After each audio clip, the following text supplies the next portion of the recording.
Ancelotti. That wasn't the main talking point, though, as we welcome in Stevie Nicol and Craig Burley to the show. Let's start with what happened, gentlemen, as the teams went off at half-time. Son and Hugo Lloris getting into it a little bit as the Spurs players left the field. Hugo Lloris, the Spurs captain, really seemed to be the aggressor.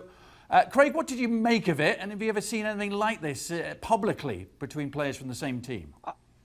I mean, I really don't get this, and I know this is not what you want to hear, because we're struggling for content at the moment, particularly when we see such a garbage game like that. But unless if anyone thinks it's not the norm, go and stick your head outside the house, for God's sake, and get some fresh air. Stevie, is it the norm? Yeah, I mean, there's not a game goes by where two players don't fall out. Now, you don't always see it the way we did today with Lloris and Son, but it's going on all the time. There are players, having a go at each other verbally all the time. And I mean, generally, it does happen in the dressing room. I've seen it happen. It's a little unusual if there's not a couple of guys having a little go about something.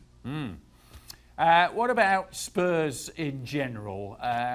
What can we say about them, Craig? Because they've been nothing if not mediocre under Jose Mourinho. Where do they go from here? Seems to be the question. I'll say the same thing about them as I'll say about Everton. I'd rather stick needles in my eyes. Those players should be made to go and watch a replay of that game twice, and once again on Sunday for good measure after they've played at the weekend. You and I did a game the other week, Spal versus Calgary.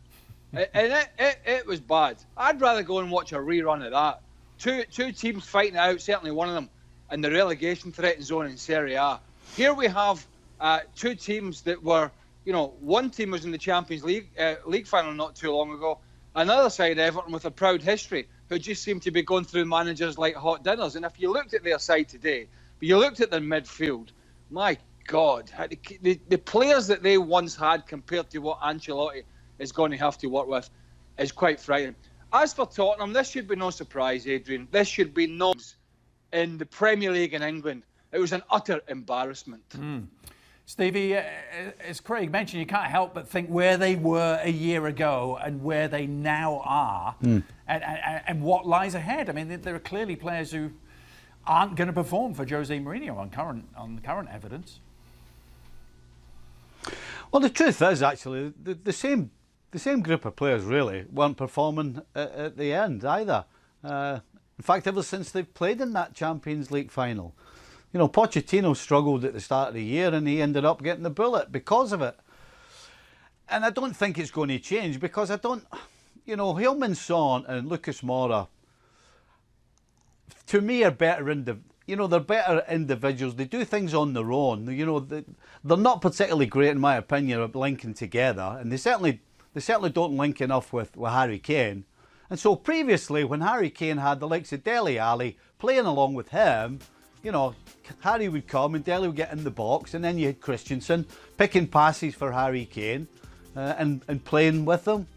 He doesn't have that now. He's got either Lo Celso and Lamela as his number 10. Now, I'm sorry, they both work hard and they both try very hard, but they're not number 10s in any team, any proper team. And so when you've got Harry Kane not receiving a ball from his number 10, and you've got two guys beside him who really are more interested in doing stuff individually, then you wonder, why is there no cohesion? The fact is, they need to get themselves a player in the middle of the park that's going to connect everything, and particularly Harry Kane, because the longer this goes on, Harry Kane's going to get the white handkerchief out and say, I'm off, I can't stand any more of this. Great, they've clearly got many talented players who've been playing way below their best for far too long, and yet they're not going to have any money to spend this summer. The whole situation with the stadium and obviously post-pandemic, it's not going to be new signings arriving, is it? No, but you say many talented players, I suppose in some people's eyes, maybe. But, I'm not a huge fan of Aurier. I'm not a huge, and that's only me personally, I'm not a huge fan of Dyer. Davis isn't bad. Lo Celso isn't bad. I think Winks is okay. Moura is a flash in the pan with his pace. He'll do something brilliant, and then you'll not see him, and he'll just make mistakes. Son's he's a very, very good player, Son, but he's under performing at the moment. Sissoko's a worker. Lamela is a fancy Dan when he comes off the bench. And Harry Kane's a world-class striker playing an average side. So I think that about sums it up for me. I've got to say, we've got two managers here who a lot of people are looking at. And I know Ancelotti has done a decent job since he's come in. But we have two managers here who a lot of people are looking at, and they're looking at other coaches around other leagues and saying, is this style going to work? And is it still relevant to today's footballers? And that is going to be the big question going forward, because we know what Everton do. They get Richarlison and they get Calvert-Lewin up front, and on their day they'll get it forward early, and they'll use their pace and their power. That's a little bit old school. Now, if Everton have got funds, and that's a big if, Ancelotti might be able to change that, or he's going to have to change it himself with the way he plays. But we know Mourinho's unlikely to change. So the big question is not just the squads at these two clubs, but the managers, and can they get more out of what they've got without going out and bludgeoning the budget? And I think certainly from Tottenham's perspective, the answer at the moment is a huge no. You just said it, Craig. Harry Kane, world-class player on an average team. Is it time to go?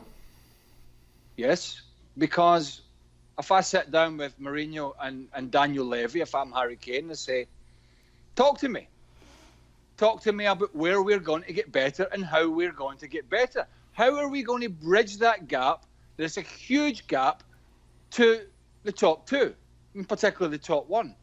And how are we going to be able to do that to satisfy me as arguably, behind Lewandowski, one of the best, if not the backup best striker to Robert Lewandowski when fit, natural number 9. How the hell, Stevie, are they going to convince Harry Kane to stay at Tottenham Football Club unless he just doesn't want to go and says, no, I'm happy at Tottenham, I want to stay here? That's fine.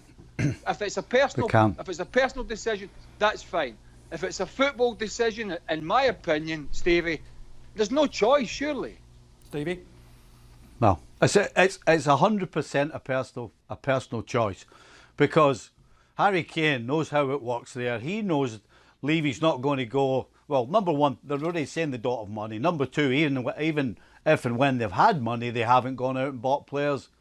So this is 100% not a professional decision whatsoever, because if it's a professional decision, Harry Kane gets himself out of there as soon as possible before his head goes, before it really starts affecting him. So if Harry wants to be, he's one of our own for the rest of his life, then he will stay.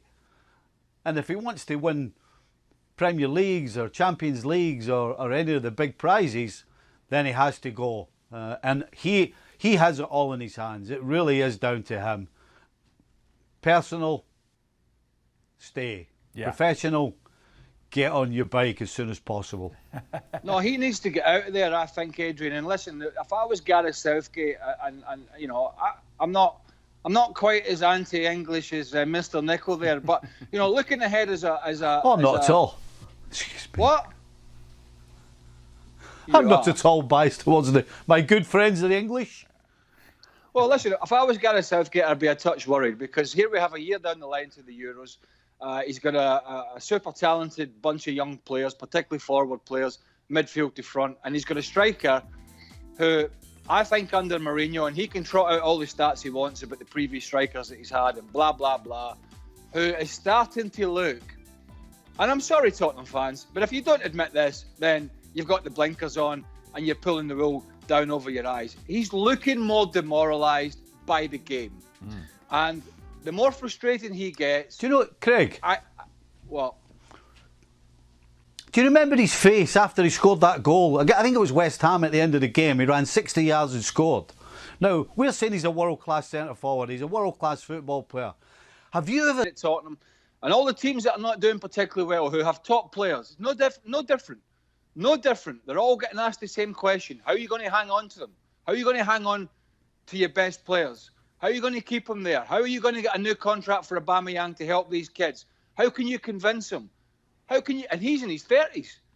Harry Kane's in his prime. He's got the Euros to think about. He's got the next 5 or 6 years of his career to think about.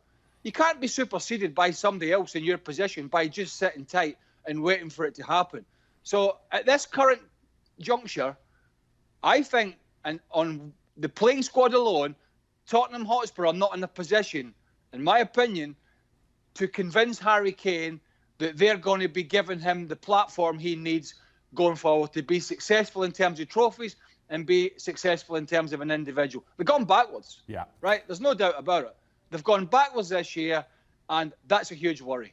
Good stuff, guys. Well, the position Spurs are in is up to 8th. The heady heights at 8th. European football still very much a distant possibility in the Premier League. Less than 48 hours until MLS is back. The tournament in Orlando set to get underway Wednesday night. Stefano Fusaro is our man in the Orlando bubble. Stefano, thanks for joining the show for a few moments.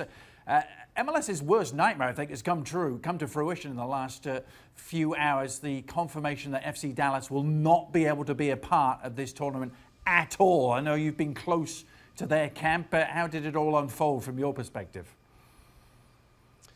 Well, yeah, the entire traveling party of FC Dallas has been quarantined for 7 days now after the positive coronavirus test to 10 players and 1 coach. Those players have been isolated in another wing of the hotel. But yeah, they won't be playing part of this in this tournament. And I did speak to the head coach, Luchi Gonzalez, just yesterday about what would have been their start date, their new start date for this tournament, July 15th, after their first game was postponed. And he quickly said, well, I don't know what date that's going to be because my concern is the health and safety of my players. So he was almost hinting at the fact that this might be a situation that we would have. And of course, we saw Commissioner Don Garber on SportsCenter confirming that just a little bit ago. Stefano, so that's a team not involved in the tournament, a high-profile player who's not going to be involved either. Carlos Vela, he confirmed that today. Pretty much news most of us expected. What's been the reaction down there? Yeah, I mean, that's probably the worst kept secret so far in the MLS's back tournament, that Carlos Vela isn't going to be participating. From my reporting, he, as we know, is expecting a child, and Wendy's deciding not to play in this tournament. I respect a decision because first, then a player, then a sportsman. We are human, so there is a time where we are not comfortable to be away from home as before, and he had a family. He wanted to take care of his family. We respect, but I also respect everyone who are here making a sacrifice for this tournament and for them families as well, because I believe a lot of players are here because they need to be here to secure the future of them life, them families, and if there's a decision we can support each other, and because this moment permits that. With his thoughts on Carlos Vela as he continues to get ready for that opening night game, Orlando City versus Inter Miami.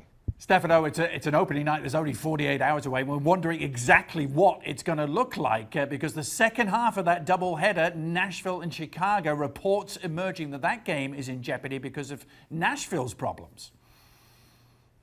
Yeah, we reported that last night, that sources tell us that the Nashville-Chicago game, the second half of that doubleheader, will be postponed. And that's due to Nashville. Nashville has not been able to train yet since they arrived here in the Orlando bubble due to positive coronavirus tests.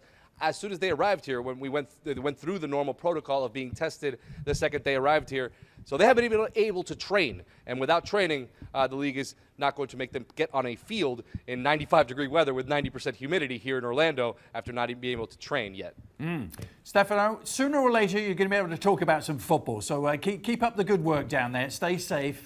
What a difference a week makes. A week ago, we were all writing off Barcelona. Messi was leaving. Suarez was old. Griezmann was no good. Setien was out of his depth. Where did this come from?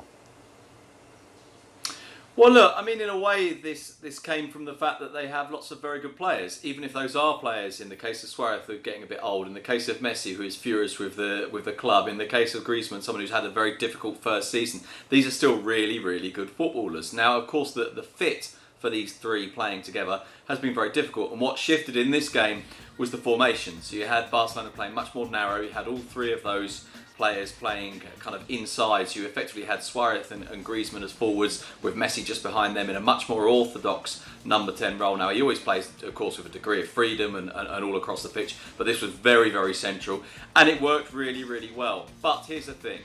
It worked really well in one game. It worked really well at a point at which, frankly, it's too late. You know, that headline, as you say, there is life. Well, there is life in this team, maybe, but there isn't really life in the league title race. They're 4 points behind Real Madrid. Real Madrid can afford to lose. They can afford to draw twice and would still win the league. And so, as Quique Setién put it after the game, he said this was a really good performance, but it's one we could have done with before.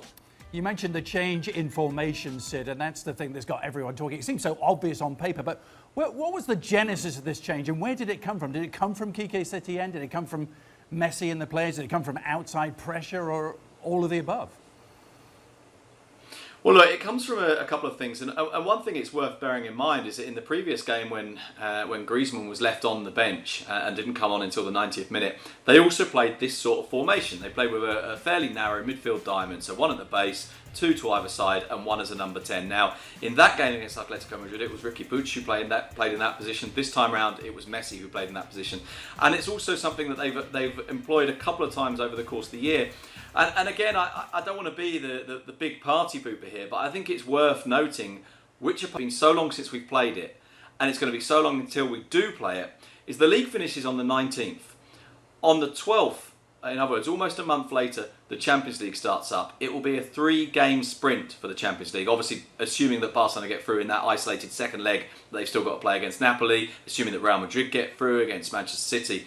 There will be a 3-game sprint for the Champions League. And so I wonder now if Setién is looking at this and thinking, okay, how do I prepare a team in a month so that we have the best possible chance to win in that kind of mini Champions League tournament that will go ahead in Lisbon? And do you think, Sid, that this rejigged look at Barcelona that we had yesterday, do you think that will be the way? You talked about moving forward. In the Champions League, can this work? Will Messi be happy with this in the Champions League? Look, I think if you can convince Messi that this can work, he'll be happy with it. I don't think he has any problem playing at number 10. I think he quite enjoys it. My doubts with this formation, and look, I always say this from the perspective that you know, you're talking now to a journalist, not a former player. So of course, when you talk to Frank Leboeuf or to Xhaka or to Stevie, then it's different. But I look at this and I still think that leaves them really quite vulnerable. I think it's nice to see those three players in positions in which it can work. Although I think in part it has to be intuitive to make sure they don't tread on each other's toes. But I also think it leaves them very, very, very open at the back. And despite the fact that against Villarreal they scored 4 and they could genuinely have scored 8 or 9, they also could have conceded 3 or 4. And I just wonder about that kind of approach in the Champions League against teams, and I hate to say this because I've really enjoyed watching Villarreal play this year, but against teams who are frankly quite a lot better than Villarreal are. Well, you mentioned the number 4, Sid, and that is definitely the key number in terms of La Liga. I want to bring you back to that because 4 points the difference between the two teams, Real Madrid and Barcelona, 4 games to go. Let's address what the Barcelona president had to say about VAR recently. Since the league restarted, VAR has not been very fair, and that's been having an effect on results, and it seems it always favours the same team. And many teams have been disadvantaged as a result. VAR should help referees, but in the images everyone has seen in recent weeks, it's not been fair. So, newsflash, Sid. Barcelona president having a thinly veiled dig at Real Madrid. Is there any validity to Bartomeu's point? Right. Okay. So you've used the word validity. So I think because you've used the word validity, my answer probably has to be no.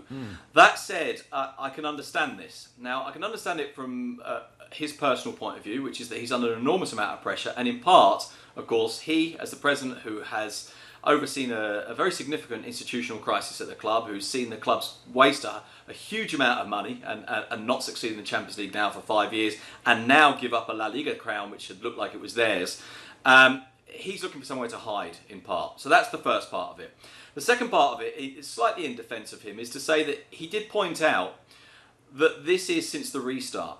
and that since the restart, it appears that a team is being favoured. Now, let's try and unpack this. I think it's important that he's saying only since the restart. I think that if you look at the way that VAR has behaved since the restart, it has been absolutely baffling at times.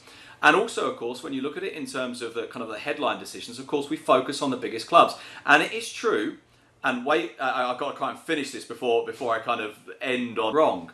Yes, there have been decisions going in Real Madrid's favour, and quite a lot of them. But most of them, I think, if we went through them one by one and ignored, if you like, the sense that a lot is happening at once, most of those decisions, or all of them, can be justified, and I would say most of them are correct. The only game where I really have significant doubts is one we've talked about before, which was that Real Sociedad game, where I think there's 3 decisions there that are questionable. I personally would say that one of them is right, one of them is okay, and one of them is wrong. So even then, you're only talking about one. And so look, I mean, I can understand why. I can understand why he looks at it. I can understand why he feels it. But I think it's really important to differentiate between have decisions been going in Real Madrid's favour? Well, yes. Does that mean those decisions are necessarily wrong? No. Sid, you took the wind out of my sails. I was all set to tee you up to say, is this still a title race? 4 games, 4 points. Are Real Madrid going to drop any points? But clearly, you think no race at all, no? Well, I mean, look, I think there is no race. To be honest, I thought there was no race even before Atletico played Barcelona at the Camp Nou last week, which of course ended in a draw. Look, let's put this in mathematical terms as much as we possibly can. It's a 4-point lead plus head-to-head goal difference. In other words, if they finish level, if Barcelona can somehow claw back 4 points on Real Madrid will still win the league. There are 4 games to go.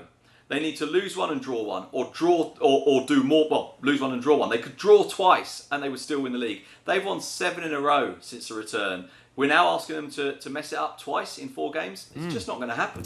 It does seem to be asking rather a lot, doesn't it? Good stuff. So welcome into the show, Jan Agerfjordtoft. Jan, surprising perhaps that Bayern aren't going to have the financial muscle to go after Kai Havertz, having just played against him in the DFB Pokal. That appears to leave Chelsea as the front runners. Reports are there's been no official offer made as of yet, but clearly the player and his management are expecting one. Well, first of all, when Karl-Heinz Rummenigge says a thing like that, it could also be strategic, because we know, although there is the 51 rule, meaning that there can't be foreign investors and other investors involved to have the control at the club, Bayern will have the financial muscles. What I tried to do is to lower the expectation of Bayer Leverkusen. Of course, by COVID-19, the market has changed a bit. And then Kai Havertz and his team will look around. Who is in there for me? Real Madrid, Barcelona is always temptation for any German players. Liverpool have said, well, wait, we have no money at the moment. So this is leaving us to go to Chelsea. Chelsea already had Rüdiger telling Werner, please come here to Stamford Bridge. There's a revolution going on. Frank Lampard will take us to the big mountains. And I can imagine that there's the same thing going on again.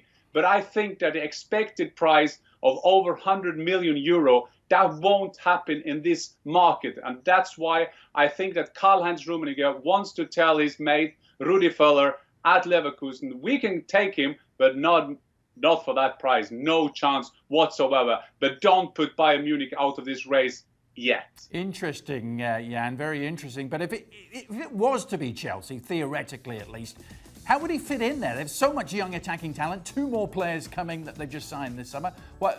How's it all going to shake out? Reminds me of some years ago when Osvaldo Ardias played with 5 strikers, didn't it? Well, they were scoring goals for fun, trouble going backwards, and the offensive department of Chelsea for next year looking fantastic. But I think you have to have the balance. You see, they mean business now, Chelsea. They 1 year without any transfers, so now they're going for it. Yeah, and moving on today, we saw the relegation promotion playoff, Werder Bremen and Heidenheim. Werder Bremen making life very interesting, but crawling across the finishing line in the end. 2-2 draw, going through on away goals. They will stay in the Bundesliga. What did you make of it? Well, it was interesting because this was a relegation playoff. The first game in Bremen, 0-0. They got a captain sent off. Werder Bremen had to play without him in Heidenheim. Heidenheim, a fantastic home team in the second league of Germany, out of the Bundesliga just once since the start in 1963. And what a big relief for that club, because we have seen with Stuttgart and Hamburger Sportverein and other clubs going down in the second league, it's unbelievable hard to get out of that. And now for all the green-white fans all around the world, they will be very, very relieved today. And it is massive news for American fans too, Jan, because it means Josh Sargent can stay in Bremen, can stay in the Bundesliga. From what you've seen of him, can he still come good in the top flight in Germany? He had a tough year this year, didn't he? He has, but any striker in that Werder Bremen this season will have a problem. I'm happy that Kofeld chose him today. I think he did well. I think he held up the ball very good. I've talked to a lot of sport directors in Germany. I think that even if they went down to the second league, he would have stayed in the Bundesliga. A lot of clubs interested in him. He will have a bright future. It was hard for him, like I said, when you're playing for a team always being in the relegation zone. It's hard for a striker. I know that. I've been there more or less all my life as a striker, down in the relegation zones, I feel. So it's hard, but it went well for him. And now in Werder Bremen, it's a good place to develop. I can't see Werder Bremen accepting one more year in that zone. So I think that would be good for him. And I think also for the kid, it's a good place to be, Bremen. It's a good place to develop as a football player. They have a proven record that they can make good players great. So I think for all US soccer, that is good news that they stay there and he can stay in Werder Bremen to keep on his developing his career. So that is it. The German domestic campaign comes to an end. We saw Bayern, of course, finish with yet another double, that impressive Pokal victory against Bayer Leverkusen. And now, Jan, they have this awkward situation, this gap of 4 or 5 weeks that they've got to fill in before the Champions League recommences. What do you understand are their plans for this month while other teams are still playing? Well, what we do know before the Champions League is quite interesting, because some of the teams then had 6-7 weeks off. They didn't even meet up. I mean, in Germany, they kind of got things going. PSG go here and there as well. They won't play any competitive game before the Champions League tournament in Lisbon. I think that what Bayern, I think there is, I mean, a German team like Bayern, you wouldn't worry about what they will do. They will take some days off now to kind of enjoy the double. They're not allowed to celebrate with their fans, but still they can do that later. So they will come back then and have a mini pre-season kind of thing, and then they will probably play some friendlies, and they'll be fit and ready for the Champions League. Having said that, I mean, it's of course a disadvantage when you see the other team, because you are in kind of the rhythm of the competitiveness in there. So, but if there's one team in the world, if there's one football nation in the world that I think will find the best solution is Bayern, it's Germany. Finally, Jan, Germany's been first team back, first country to finish. You tweeted earlier that there'll be maybe another first coming. They may be the first league to welcome crowds back officially when the Bundesliga kicks off again in September. What do you understand is the case here?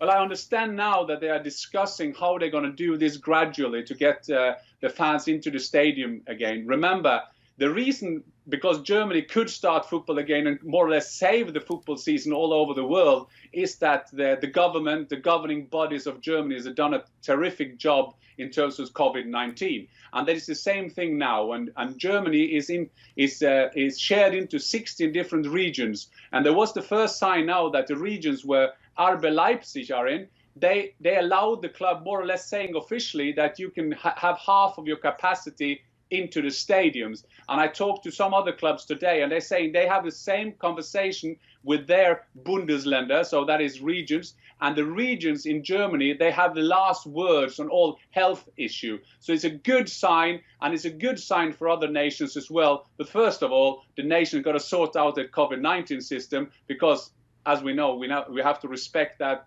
virus, and then hopefully we can get the fans back in the football grounds again. And if you have 60,000 capacity in a stadium, of course you can still have the rules. You can still have